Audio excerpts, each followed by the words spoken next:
ऐसा आपके साथ भी होगा, हुआ होगा कि कभी आपने कोई ऐसी कामना की हो, कुछ ऐसा सोच हो, विचार हो, कोई ऐसा काम हो, कोई ऐसी सिचुएशन हो कि आप माता जी से अरदास करो और तुरंत का तुरंत आपका वो काम सिद्ध हो जाता है, पूरा हो जाता है।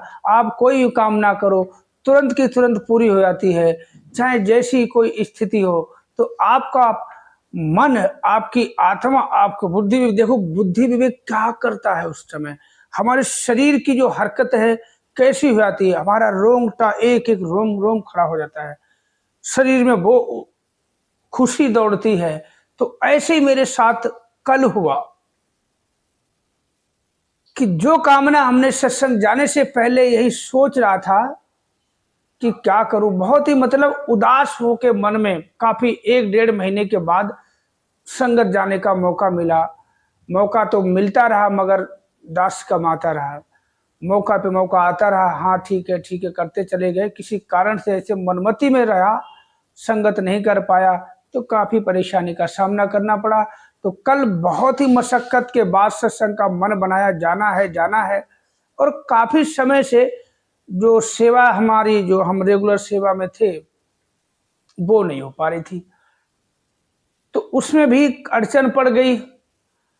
तो कल ऐसे ही हमने एक कुछ अपने दुग्धा भरे शब्दों का मतलब हमने क्या करे क्या ना करे सोच के आपको सारी एक एक बार बताऊंगा। एक उदाहरण देता हूं, उदाहरण नहीं वो सच्चाई है, उन महात्मा जी ने खुद हमें बताया था और वो वीडियो में पड़ा हुआ भी है। इसी वीडियो आप देखेंगे, हमारे वीडियो में मिलेगा कि एक आपको बताता हूँ उसका टाइटल जो है, एक महात्मा ने ब्रह्मलीन होने से पहले ऐसा क्यों कहा, और जो का सत्य होगा देखना मिलेगा आपको। तो उन महात्मा जी अक्सर हमारे पास आते थे और बैठते थे, वो अपनी सारी मतलब स्टोरी बताया करते थे, किस तरह से हम संगत जाते थे, यूपी के रहने वाले प्रतापगढ़ साइड के। तो बहुत सारी बातें अपने पूरे परिवार की, इतनी मतलब मशक्कत में, किल्लत में, मतलब गरीबी में, खाने को नहीं हुआ करता था, जेब में पैसे नहीं हुआ करते थे और बड़ी दूर संगत हुआ करती थी। हम पैदल वहाँ संगत जाया करते थे, बाबा अवतार सिंह के जमाने की बात बता रहे हैं। तो बताते थे कि एक बार की बात है, बड़े ध्यान से सुनने वाली बात है, ये मैं आपको बताऊंगा, फिर मैं अपनी कल वाली बात बताऊंगा। बड़े ध्यान से सुनना अगर वीडियो आपने क्लिक किया है, क्योंकि इसमें सिखलाई मिलती है और सिखलाई मिलेगी तभी हमें आगे बढ़ाई मिलेगी। बढ़ाई तो मिलेगी तब ना जब हम वचन पे चलेंगे, हम सदगुरु पे विश्वास करेंगे, आत्म समर्पण। और कुछ शब्द ऐसे हैं जो खुद, और कल सत्संग में भी कुछ वचन ऐसे आए हैं जो दास कई बार वीडियो में कह चुका कि समर्पण कैसा होना चाहिए, वो भी उदाहरण आपको बताऊंगा, उदाहरण नहीं कल के सत्संग की बात बताऊंगा। अभी फिलहाल वो महात्मा जी की मैं आपको बात बताता हूँ, फिर मैं सत्संग की बात बताऊंगा कि किस तरह का समर्पण होना चाहिए। और अभी मैं अपनी बात जो कहने वाला हूँ वो आपको लास्ट में बताऊंगा, तीसरे स्टेप में। तो आपने वीडियो देखा है, क्लिक किया, पूरा देखना। तो सभी निरंकारी संत महात्मा भाई और माताओं चरणों प्यार भरा नतमस्तक होके धन्यकार जी, और जो मेरे मित्र भाई सबका है वह सभी को मेरा प्यार भरा नमस्कार। सबसे पहले बात आपको बता देता हूं कि वो जो महात्मा हमारे पास अक्सर रोज आते थे, अक्सर समय निकाल के 2 घंटे, 1.5 घंटा, 1 घंटा घर से निकलते थे और घूमने के लिए जाते थे। थोड़ा सा कुछ समय के बाद देखा कि चलने फिरने में असमर्थ हो गए, घुटनों में दर्द रहने लग गया, तो वो ज़्यादा चल नहीं पा रहे थे। मगर घर में बैठे बैठे भी कोई भी इंसान एक जगह बैठे बैठे तो बोर हो ही जाएगा, तो घर से निकलते थे टहलने के लिए, अक्सर हमारे पास समय बिताया करते थे। आ जाते थे तो बैठे रहते, मुझे बहुत अच्छा लगता था, और बैठे बैठे 1 डेढ़ 2 घंटे हो जाते थे। जब तक बैठते थे हम भी बैठे, कई बार क्या होता था बहुत समय बीत जाता, ना उनका जाने का मन होता था ना मेरा जाने का मन। जब वो जाते थे तो हम दुकान बढ़ा के जाते थे। तो उन्होंने एक बात बताई बहुत अच्छी, आप ध्यान से सुनना, कि कहते वो इतने लीन थे, इतने वो कभी भी अपने आप में नहीं हुआ करते, हमेशा निरंकार की बात, सदगुरु की बात। उनके पास कहते हैं कि आग भी आ जाए तो पूरी ठंडी हो जाए, गुस्से से इंसान एकदम आता है, एकदम पूरी तरह ठंडा होता है, उनके चेहरे पे वो नूर, जुबान पे कहते हैं ना वो मिठास, और आंखों में देखोगे तो देखते रह जाओगे। कितना उनका नजरिया देखने का ऐसा है कि आप उनके चेहरे को निहारते रह जाओगे। वो आज महात्मा हमारे बीच नहीं है, वो है तो हमारे बहुत ही खास तो वीडियो ज़्यादा लंबा ना करते हुए मैं आपको बताता हूँ, महात्मा जी ने एक जो बात है आपको बताता हूँ कि हम कामना करें और तुरंत का तुरंत हमें वो मिल जाए, वो हमारी बात पूरी हो जाए। तो जरा इससे एक बात सिद्ध होती है। हम कहते हैं कि जो नहीं मानते इस बात को, जो इग्नोर कर देते कि सदगुरु को कभी शरीर नहीं मानना, सदगुरु शरीर नहीं है। अगर सदगुरु शरीर है, आज दिल्ली में बैठा हुआ सदगुरु हमारा, तो बम्बई में, महाराष्ट्र में, कलकत्ता में, बिहार में, अमेरिका में, लंदन में, यहाँ वहाँ, वहाँ के महात्माओं की, वहाँ के भक्तों की, संत महात्माओं की, वहाँ की अरदास पूरी कौन कर रहा है? ये तो यहाँ बैठा हुआ है। अगर मैं वीडियो बना के आपके पास शेयर करता हूँ तो आप देख लेते, सुन लेते हो, और जिसके पास नहीं वो मेरी आवाज कैसे सुनता है? ये घट घट बासी है, पत्ते पत्ते में, जर्रे जर्रे में, यही सदगुरु आज के रहबर सदगुरु माता सुदीक्षा जी, जो हर जर्रे जर्रे में विराजमान है, पत्ते पत्ते में है, कड़ कड़ में है, हर एक नर नारी में है, हर एक जीव में है वो। तो आपको बात बताता हूँ, महात्मा जी ने छोटी सी बात बताऊंगा, फिर मैं कल की सत्संग वाली बात बताऊंगा कि समर्पण कैसा होना चाहिए। ये हरदेव बाड़ी का शब्द आया था। हरदेव बाड़ी पढ़ने के बाद जो स्टेज से वचन आ रहे थे वो शायद आपने भी पढ़ा होगा। तो कहते हैं कि महात्मा जी ने बताया, एक बार की बात है, करे कि दास संगत जा रहा था, बड़ी दूर संगत थी, और साइकिल से जा रहा था, साइकिल से जा रहा था, और कहते नमस्कारी तक के भी पैसे नहीं थे। बड़े ध्यान से सुनने वाली बात है कि नमस्कारी तक के भी पैसे हमारे पास नहीं थे कि नमस्कारी करूंगा कैसे मैं, कोई बाने दातार कृपा करे, सत्संग जा रहे हैं, ये अपने आप कराएगा नमस्कारी। साइकिल से जाते जाते जाते जाते महात्मा जी ने खुद बताया, वीडियो पढ़ा देख लेना, वो मैंने नहीं बताया है, मेरे को खुद महात्मा जी ने बताया जब हमारे पास बैठा करते थे, और वही बात उन महात्मा जी के बेटे ने वीडियो में शेयर किया हुआ। सारी बातें ये जो मैं बता रहा हूँ आप सुन चुके, जिसने भी वीडियो देखा होगा, और नहीं देखा तो आप बैक जाओगे तो आपको मिलेगा। उनकी फोटो भी लगा रखी महात्मा जी की, बुजुर्ग महात्मा जी है, आज हमारे बीच नहीं है। तो कहते मैं साइकिल से जा रहा था, साइकिल जाते जाते आगे क्या होता कि साइकिल भी पंचर हो गई। अब जरा सुनने वाली बात है, जेब में 1 रुपया नहीं कि नमस्कारी कर ले, साइकिल से जा रहे थे, साइकिल भी पंचर हो गई। वो खुद हमें बता रहे थे, हमारी दुकान पर आके बैठे हुए थे, तो बातों बातों बताया कि महात्मा जी, परमात्मा सदगुरु जो है ना, हमारे अंग संग रहता है। आप जहां भी देखो, बस सिर्फ इसमें पूरी तरह से आप अपने आप को समर्पण कर दो कि बस अब तू ही है, मैं कुछ नहीं हूं, जो है तू है, करने वाला तू है, बचाने वाला तू, मारने वाला भी तू, खिलाने वाला भी तू, छीनने वाला भी तू है, सब कुछ तू है, मैं कुछ नहीं। मैं तो जब ही मर गया था जब हमने ज्ञान लिया था, जब तेरे चरणों में माथा टिका था, तो उसी समय मैं की मृत्यु हो गई थी। अब तो तू है, इधर भी तू है और उधर भी तू है, इधर देखता हूं उधर ही तू है। तो बोला महात्मा जी, मेरी साइकिल भी पंचर हो गई, जेब में फूटी कौड़ी नहीं कि नमस्कारी के लिए सोचा कैसे होगी, सतगुरु माता जी कृपा करो, नमस्कारी कैसे होगी, चल पड़े इसका नाम लेके, साइकिल पंचर हो गई। महात्मा जी ने बोला, अब देखना बड़े ध्यान से सुनना, महात्मा जी कह रहे कि अब बहुत परेशान हो गया, एक तो साइकिल से जा रहा था, गर्मी का टाइम था, पसीने पसीने हो रहे, साइकिल चलाओगे पसीना तो आएगा, ऊपर से साइकिल भी पंचर हो गई। तो महात्मा जी कह रहे कि अब उस समय की बात है, तब पैसे 5-10 की बहुत वैल्यू हुआ करती थी। तो महात्मा जी कह रहे कि हमने अरदास लगाई है, माता जी सतगुरु बाबा जी का जमाना था, बाबा अवतार सिंह जी का, तो बोला हे सतगुरु दातार कृपा करना, कम से कम 10 रुपए दे दो, हमें पंचर लग जाए और नमस्कारी मिले। तो कह रहे बस चंद कदम चला तो नजर पड़ी उनको 10 का नोट मिलेगा, उनको 10 का नोट मिला, मुख से 10 निकला, उनको 10 का नोट मिल गया। अब देखो मैं ये बात बता रहा हूं तो रोंगटे खड़े हो गए, आपके भी खड़े हो गए, उनकी ऐसे समर्पण होना चाहिए। सदगुरु हर समय हमें देता है, वो हरदम देखता रहता है। जिस तरह से आप देखे होंगे कि जब बच्चे पतंग उड़ाते हैं, मांझा हाथ में होता है और पतंग आसमान में होती है, बीच में मांझा हमें नहीं दिखाई देता है, थोड़ी दूर तक मांझा दिखाई देता है पर मांझा नहीं, हमारी फोकस।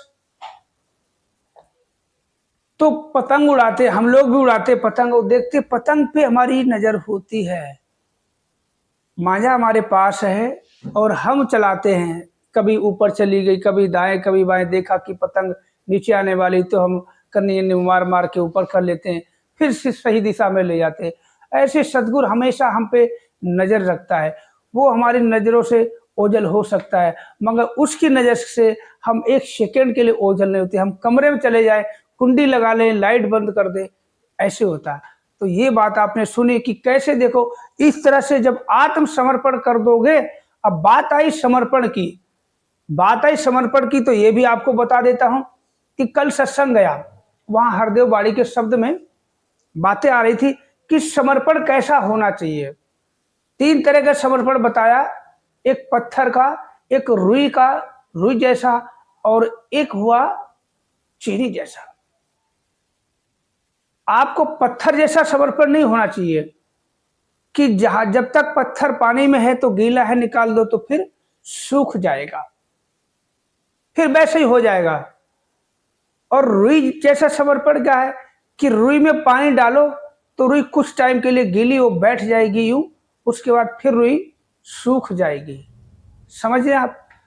और तीसरा समर्पण जो बताया बहुत अच्छा लगा, कल जो शब्द आया हरदेव बाड़ी में, और उसी का जो हमें क्या कहते हैं इसका वो बता के, जो हिंदी अनुवाद करके व्याख्या करके जो हमें स्टेज से सदगुरु के वचनों से मुखार बिंदु से सुनने को मिला कि ये चीनी जैसा होना चाहिए, कि चीनी जैसा समर्पण होना चाहिए। जिस तरह से चीनी पानी में घुल जाती है, अब पानी को आप बहा दो, चाहे सुखा दो, चाहे कुछ भी कर दो, पानी को और पानी डाल दो, चाहे पानी बिल्कुल सुखा दो, पानी चाहे इतना करते चले जाओ, मगर पानी सुखा भी दोगे तब भी चीनी अपने अस्तित्व में नहीं आएगी।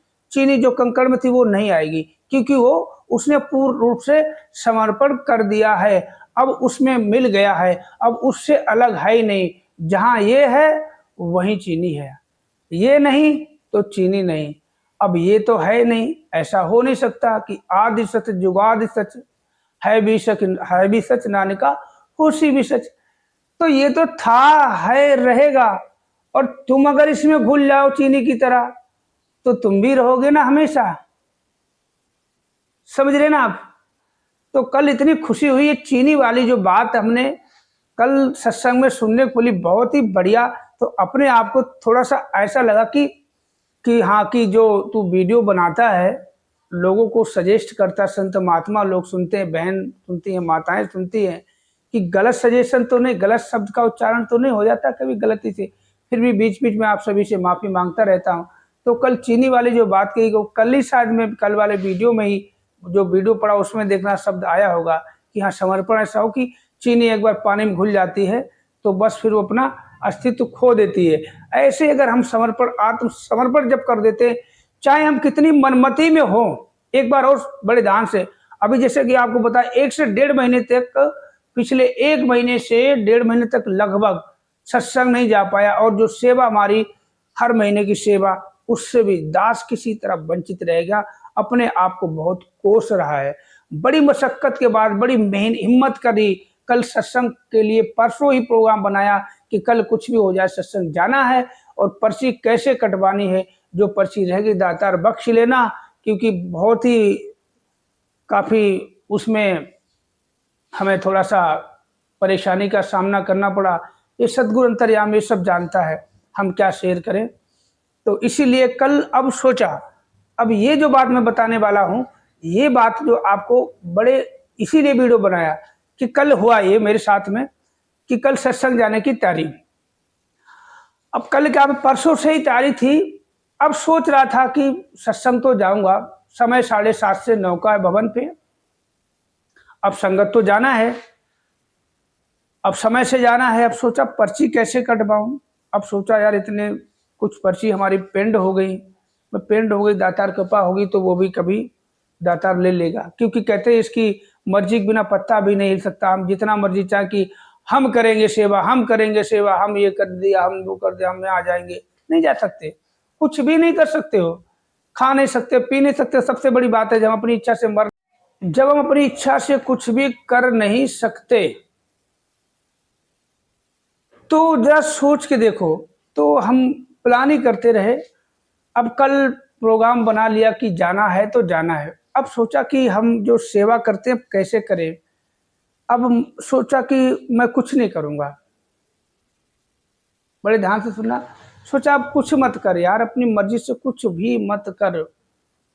अब जो तेरी इच्छा। मैं सोचा कि कल मैं जाऊँगा, वहाँ जाऊँगा। बड़े ध्यान से सुनने वाली बात है। देखो कैसे सद्गुरु कहते कि हमें खुद सजेस्ट करता है, हमें खुद सजेस्ट करता है और हमें खुद रिकमेंड करता है सद्गुरु। हम समझ नहीं पाते हैं। आपने भी देखा होगा, थोड़ा-सा और शायद उदाहरण लेता हूँ। आप कहीं मार्केट में जाते हो, मान लो कपड़े की मार्केट में कपड़ा लेने जाते हो, पहली दुकान पे आप गए, अब उसी दुकान पे आपको कपड़ा अच्छा मिल गया और रेट भी सही है वहां पे, मगर आप 150 के चक्कर में, मनमती के चक्कर में छोड़ देते हो दुकान को। तो बात जब समर्पण की, हम समर्पण ही कर देते अपने आप को पूरी तरह से, तो कहते हैं सदगुरु अपने आप खुद काम करता है।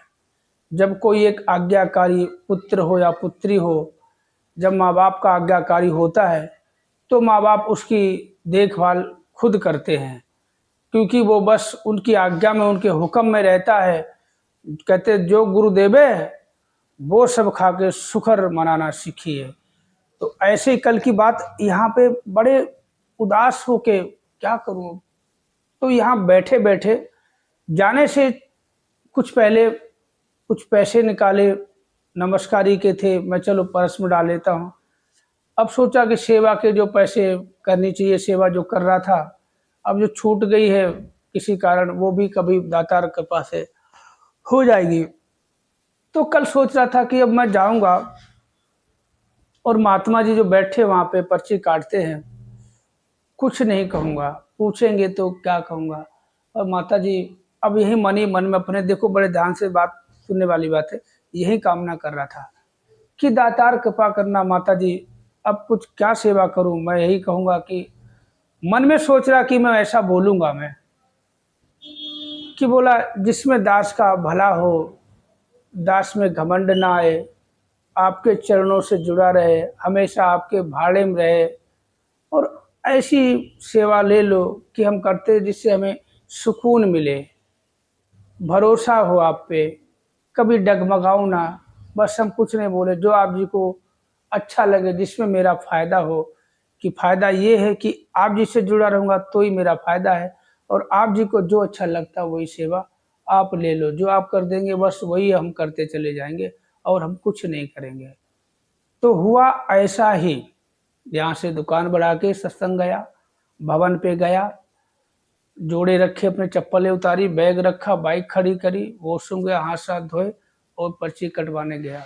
तो नाम हम पूछा, नाम बता दिया, माया पूछी मैंने, हाँ इतनी माया। तो खुद ही देखो बड़ी बात, कामना यहाँ की थी, तुरंत जो हमने कामना की वहां से तुरंत सदगुरु के, देखो क्या बताऊं, इतना मतलब उस टाइम इतनी, जैसे बोला तो एकदम खुशी का ठिकाना नहीं रहा मेरे, एकदम पागलों जैसा। मतलब वहाँ कुछ ऐसी हरकत तो कर नहीं सकता, आप सभी जानते हो सत्संग में एक मर्यादा में रहना पड़ता, और भी संत महात्माओं को आवाजावरी था, मतलब नमस्कारी की लाइन भी चल रही थी। तो जैसे बोला कि इतनी माया, मैंने हाँ, ये नाम पूछा, ये कहाँ से, मैंने पता भी बता दिया, सब कुछ बता दिया, मैंने माया दे दी। तो खुद ही बोला ये, मैंने हाँ यही, तू ही निरंकार। तो जरा सोचो, अब ये बताए नहीं कि मैं पूरी बात शेयर नहीं कर रहा, जो बताया मैंने, देखो जो यहाँ सोच के गया, बोला ये, मैंने हाँ यही, तू ही निरंकार है सतगुरु माता जी, बस अब तूने रास्ता दिखा दिया है, अब यही करना है, अब कभी मैं डगमगाऊं ना, बस जो तूने रास्ता दिखा दिया, जो सेवा दे दी है, यही सेवा करते चले जाना है, चाहे कुछ भी हो जाए, हर हाल में अब यही सेवा करनी है, हर महीने करनी है, जैसे मर्जी महीने की 1 से 10 तारीख के बीच जब भी है तो सेवा हमसे ले ले, हमसे करवा ले, बस यही, क्योंकि अपनी तो कोई औकात नहीं है, करण करावन हार तू है। और सच्चे पातशाह बस यही है कि बहुत भटक चुका हूँ मैं, तेरे चरणों में आके भी भटक चुका, अपने जीवन की नैया तेरे हवाले करके भी मैं कूद चुका, फान चुका, डूब चुका, फिर तूने मुझे संभाला है, हर बार तू संभाला है। जब अपने जीवन की पतंग को तेरे हाथ में डोर थमा दी, तूने, तेरे हाथ में डोर तू अपनी तरफ खींचना चाह रहा, मगर फिर भी हम मनमति में दाएं बाएं होके, और कहते कट गई कभी